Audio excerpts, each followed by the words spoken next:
What's up, guys? Welcome back to Tech Tuesday. You guys remember last Christmas? It was a while ago, but do you remember when you pulled the wrapping paper off your brand new current gen console, plugged the power into the wall and plugged the HDMI into your TV, popped in your brand new AAA game, and then had your whole day ruined when you couldn't get onto Xbox Live or PSN? Yeah, of course you do, because that was the day that hacker group Lizard Squad put themselves on every gamer's shit list thanks to a distributed denial of service attack, or DDoS attack, that crippled both PSN and Xbox Live servers, and forced console gamers worldwide to simply watch TV or go outside or read a book or actually spend time with their families. It was terrible. Oh, Christmas with your family? Go! So the DDoS attack was carried out thanks to a paid service offered by Lizard Squad called Lizard Stressor, which takes control of home internet routers that still have the default factory username and password, which you should change, and then has those routers both overwhelm the target site with traffic and also seek out other unprotected routers to make them do the same thing. It's basically a virus. Yeah, the Christmas Day attacks were basically a big advertisement from Lizard Squad for their Lizard Stressor service,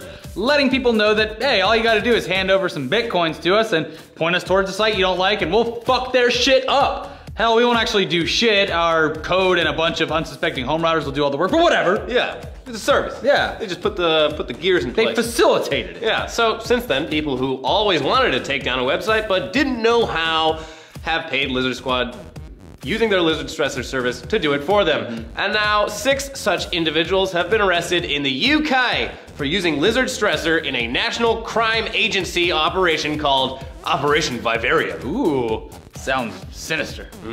It's important to note that the 6 who were arrested, all between 15 and 18 years old, shocking, aren't actual members of Lizard Squad, but they did use Lizard Squad's tools to launch DDoS attacks. Now, the NCA also says that they have the addresses of about 50 other registered Lizard Stressor users, and even if those people never actually use the service, the NCA will be paying them a visit to basically say, we've got our eye on you, you little shit, piece of shit stain. You wee little shit stain. We found your address. That's not even English. God damn it. Actual Lizard Squad, for their part, not the people they're arresting, isn't taking this lying down though, tweeting, UK internet police are the biggest jokes.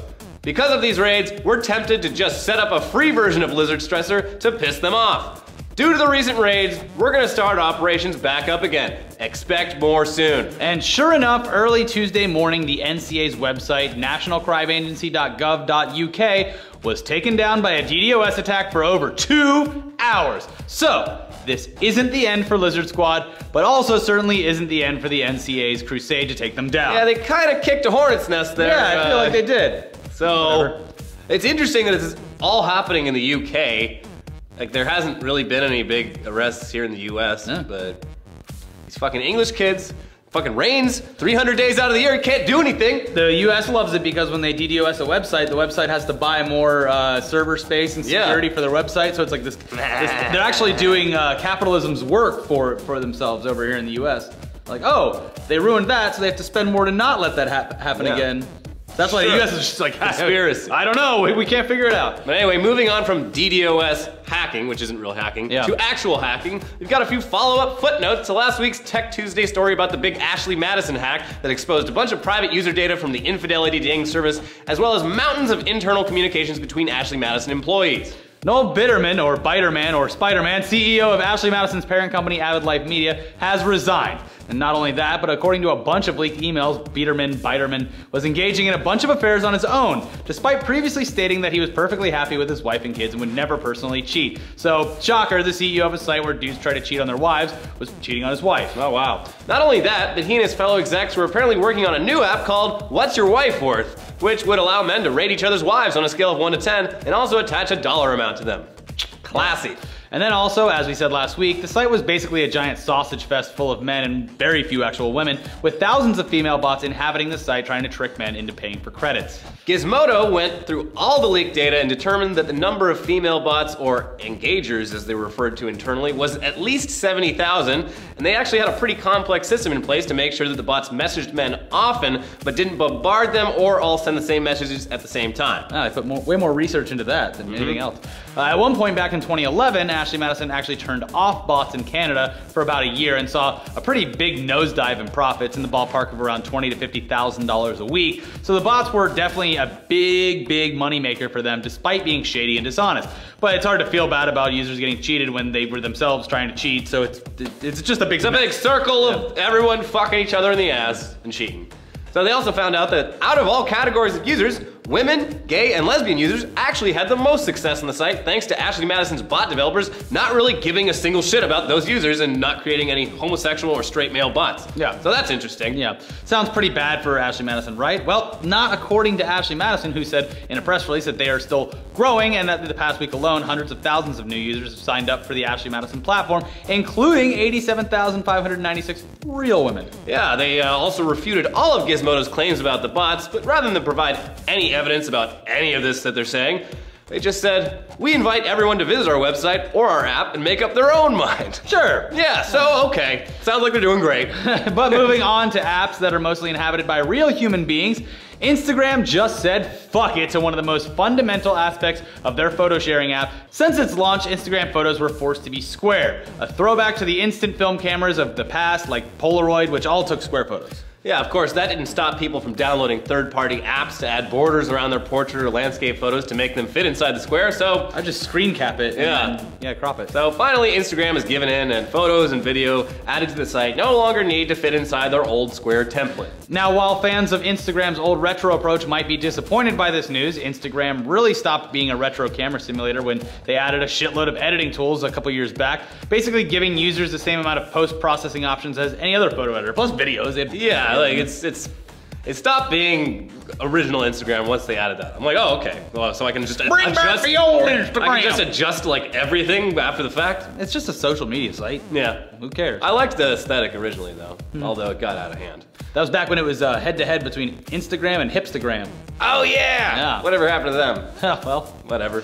Speaking of other tech news that isn't really a big deal at all, Google just changed their logo, and it's actually the most drastic change they've made to their logo since the beginning, marking the first time that they switched from a serif font to a sans serif font. What the fuck are serifs, you ask? They're those lines sticking out of the letters that generally convey a fancier, less modern vibe. Yes. Here's an example. Times New Roman is serif, Arial is sans serif. So since Google's current aesthetic is very clean, modern, and colorful, switching to a clean, modern serif font makes complete sense. Yeah, I think it looks great. They also unveiled a smaller single-letter Google logo in the form of a capital G segmented into blue, red, yellow, and green, their signature colors. That capital G minus the colors is also starting to pop up in all of Google's app icons, replacing the lowercase serif font G in apps like Google+, Maps, News, and Translate, and probably a lot more to come. Yeah. But in actual important Google news, iPhone users will now have a lot more options for wearables than just that silly Apple Watch. Look, he's dancing. I love that Mickey Mouse.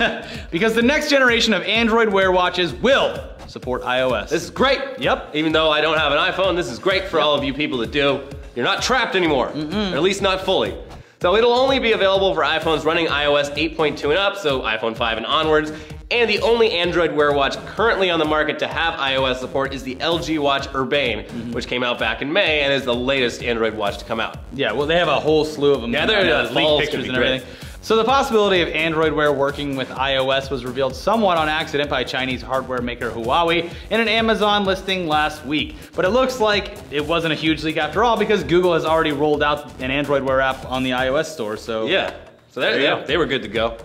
No, you can't surprise Google. Yeah. So again, it currently only works with the LG Watch Urbane, but there's plenty more Android Wear watches coming out in the coming months. So if you're an iPhone user who thinks the Apple Watch is absurdly expensive despite having almost the exact same feature set as most Android watches, you're in luck, baby. Oh, the Urbane's kind of expensive. It's gonna price drop because another one's coming out, but it's... Well, once the new Moto 360 comes out. Yeah, it's all gonna even out very shortly, just like the iPhone and other phones.